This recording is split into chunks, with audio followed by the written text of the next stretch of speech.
realmente han reflexionado acerca de las grandes afectaciones que las actividades económicas del país le generan al medio ambiente? En el artículo 79 de nuestra Carta Política se establece que toda persona tiene derecho a gozar de un medio ambiente sano.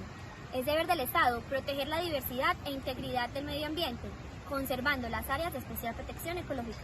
Y no menos importante, fomentar la educación para el logro de estos fines. Sin embargo, al día de hoy se siguen presentando muchas actividades económicas que afectan directamente este derecho. La que abarcaremos el día de hoy es la minería. La actividad minera es una de las actividades económicas más importantes para el país. Cuenta con una participación del 2.3% del PIB, Producto Interno Bruto. Por esto conlleva una gran responsabilidad. Es una serie de requisitos que se deben cumplir para realizar una buena labor de extraer mineral. Adelante, Sergio. Gracias, David. En un informe del periódico de la Universidad Nacional se establece que el 46,35% de los títulos mineros del país están en cabeza de empresas multinacionales. Dichas empresas monopolizan el mercado global y en Colombia también lo monopolizan, tienen un 70% de dicho mercado. Empresas como Chevron, ExxonMobil, Glencore, Anglo American y Anglo Gold Ashanti, esta última en especial es la empresa que mayores títulos mineros tiene en el país, con 406 de los mismos. Por otro lado, datos del DANE que recopila la revista Dinero afirman que en la última década se ha avanzado un 5,6% en esta actividad, y el Centro de Investigaciones para el Desarrollo también afirma que se ha pasado del 8% a un 15% en el impacto del PIB. Por eso es que le llaman, esta revista en este artículo afirma que se le llama la locomotora minera. Pero allí el director de dicho centro, Germán Corredor, expresa que no se compensa el impacto tan negativo que tiene dicha actividad con las regalías y los impuestos que puede proveer al país. Otro estudio de la Contraloría, del cual nos va a hablar nuestra compañera Mariana. Gracias, Sergio. La Contraloría, por medio del informe Geopolítica del Despojo, recoge información arrojada por la Secretaría de Salud del Tolima, que determina que el 98% de la población tiene 9 veces más mercurio que el permitido. ¿Qué nos dice David de acuerdo al informe de la BBC sobre el mercurio? Gracias, Mariana. Según el informe de la BBC, la actividad minera utiliza componentes como el cianuro y el mercurio.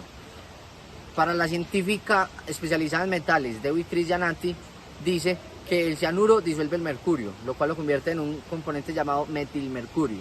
Este se adhiere a la fauna y la flora, generando grandes consecuencias para quienes la consumimos.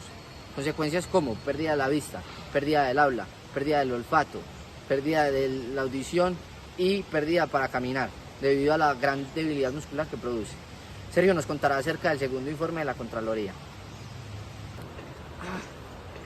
Gracias, David. En el otro informe de la Contraloría se afirma que un 80% de las violaciones contra derechos humanos se dan en municipios minero-petroleros, un 87% se da el desplazamiento forzado, 78% de violaciones contra sindicalistas, crímenes contra sindicalistas, un 90% de los crímenes contra afrodescendientes y un 89% de los crímenes contra comunidades indígenas. Sobre estas comunidades indígenas y su relación con la minería nos va a hablar un poco más Mariana. Muy amable, Sergio. Relacionado con las comunidades indígenas, un artículo de la revista Semana Sostenible determina que 1.131 comunidades indígenas y territorios indígenas se ven afectados por la minería. A su vez, el representante de la Asociación de Pueblos Amerindios, Michael McGarren, determina que se ve afectado y en riesgo el derecho de estas comunidades. Lo cito. Esto no trae riqueza para nosotros. En la Amazonía, los 1.5 millones de indígenas necesitamos del bosque, el agua y los recursos naturales para vivir. Después de toda esta contextualización, queda en evidencia que hay un real conflicto entre la actividad económica de la minería y el derecho fundamental al medio ambiente. Vale aclarar que ese derecho fundamental se desprende y se ven necesariamente relacionados otros derechos, como el derecho al agua, a la salud, a la vida y a una vida digna.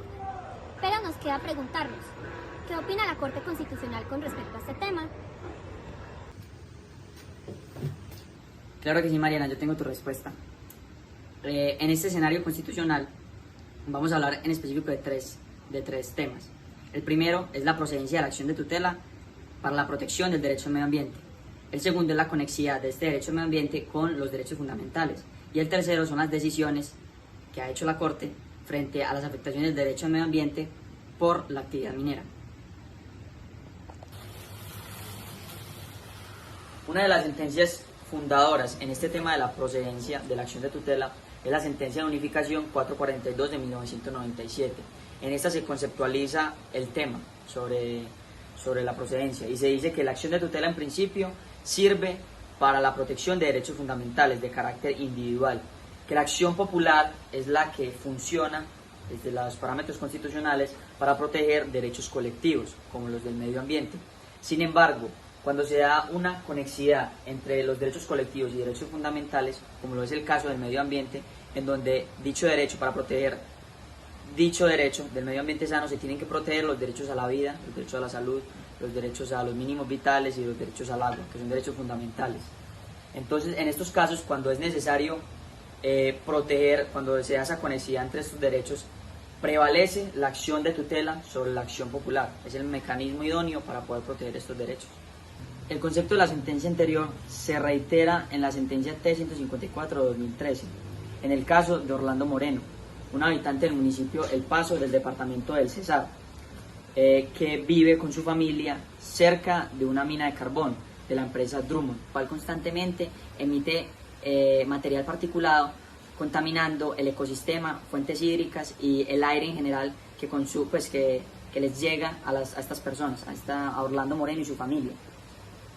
La Corte en este caso consideró y habló sobre 4 puntos en específico. Lo primero es que el Estado tiene la obligación de garantizar el goce efectivo del derecho a un medio ambiente sano.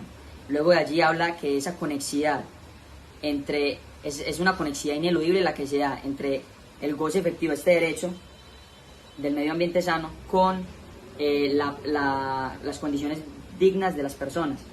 Además de que el Estado tiene que tener la precaución de evitar cualquier actividad que atente contra la salud de las personas.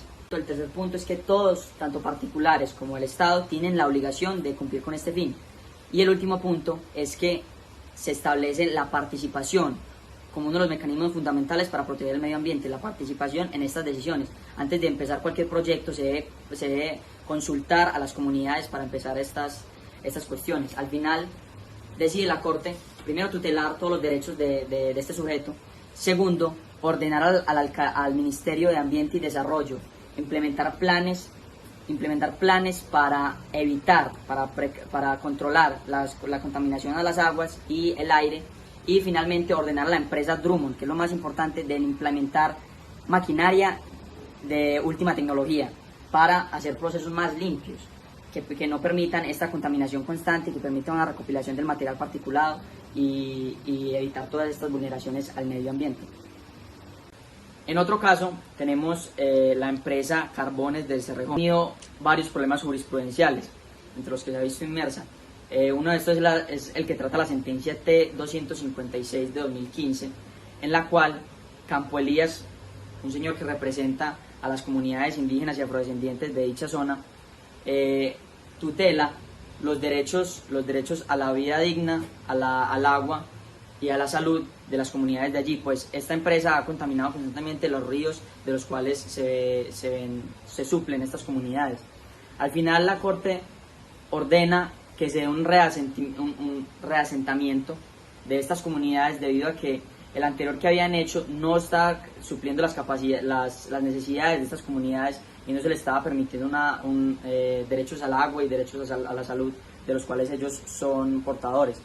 Finalmente se les ordenó a la empresa que en un plazo de un mes pudiera permitir el acceso al agua y al municipio y al departamento para que implementara medidas que permitieran dicha protección de estos derechos.